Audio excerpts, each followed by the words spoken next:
Hi, my name's Frank Smith and I work at LSH Auto here in Stockport. My name is Bianca Walkden and I am triple world champion in Taekwondo.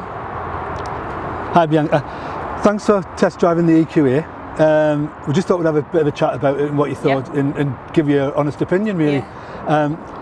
So what did you think of the overall drivability of the EQA? Well, at first I was a little bit sceptical because I didn't know, I've never drove an electrical car before. I didn't think how it would compare. But to be honest, all expectations were met. It was so easy to drive, so smooth. And I didn't expect it to be that quick as well. It was actually really quick off the mark. It was really fluent and smooth. And to be honest, like I just didn't expect that much. So now I feel more overwhelmed trying it out, testing it out, and I would recommend it 100%. Yeah, I mean when we first handed it over a couple of days ago before you went, we said to you how fast it would be and to give it a bit of beans. Yeah. And you went, oh okay then, and then realistically you just went out and did it, didn't you? Yeah, so I thought, because you always think like with the petrol cars, diesel cars, they'll just be like, you've always known that, it's always about speed and off the mark, but it was just as quick as I thought, and I loved it, to be fair. And I think it was more the smoothness around the corners. It never really stopped and started.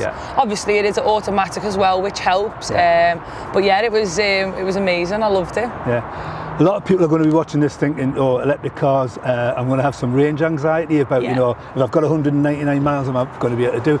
Did that enter your head at all?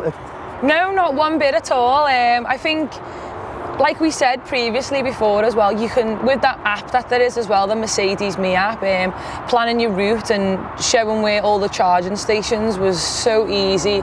Everyone as well now works on the phone 24/7, and it was just so easy to access the information for where the charging banks are, how long there was left in the car. And it actually already does like 200 miles already, so that's pretty far, and you probably wouldn't go anymore, and then you'd take a break anyway. So it was surprisingly longer than I thought, and it doesn't run it down quick either. No. I've took it now for 2 days and had a whiz round it, and I didn't actually do that many miles. It was like 50 miles or something, but I took it everywhere, and I still got the most out of it. Brilliant. And how did you find charging it? And you know, because I think we did you had a look at it when we first handed it over about how to charge it and where the cables went. How easy did you find that? At first I was a bit like, oh, this might be quite hard to learn, but you showed me it once. It was so simple. It was literally the charging cable was in the back of the boot. You put it in, it's like plugging in your phone in charge, literally wait a little bit, and it was surprisingly quick how quick it did charge the car up.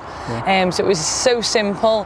You've literally just got to learn it once, and then it's automatic to you. Yeah. What about room in the car? How did you find that? Because I mean, you're 6 foot. 6 foot, yeah. Yeah, so you're quite tall, so how did you find that within the car? Because obviously, you know, it's based on an A-class, so...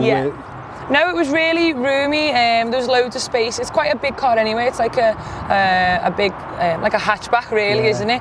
So there was so much room, even in the boot, in the back seats as well. I loved it. I had so much room for my legs. I loved it. I bet you did. Yeah. And is there something on that car that you'd think, you know, that was the best thing about it?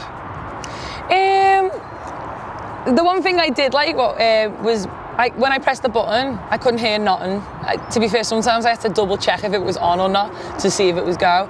And how smooth it was, literally putting it into drive, reverse, anything, and how quick it would just go off. It was just so smooth and effortless. And I think like nowadays everything is the best when it is effortless. You don't even have to do not much, and we all get lazier and lazier. And I think as well, one thing that we do forget, it is zero emissions, and literally I wouldn't even know the difference from it. Like if it's saving the planet a little bit, then I would definitely go for it. Okay, brilliant. I'm pleased that you liked it. Do you like the colour?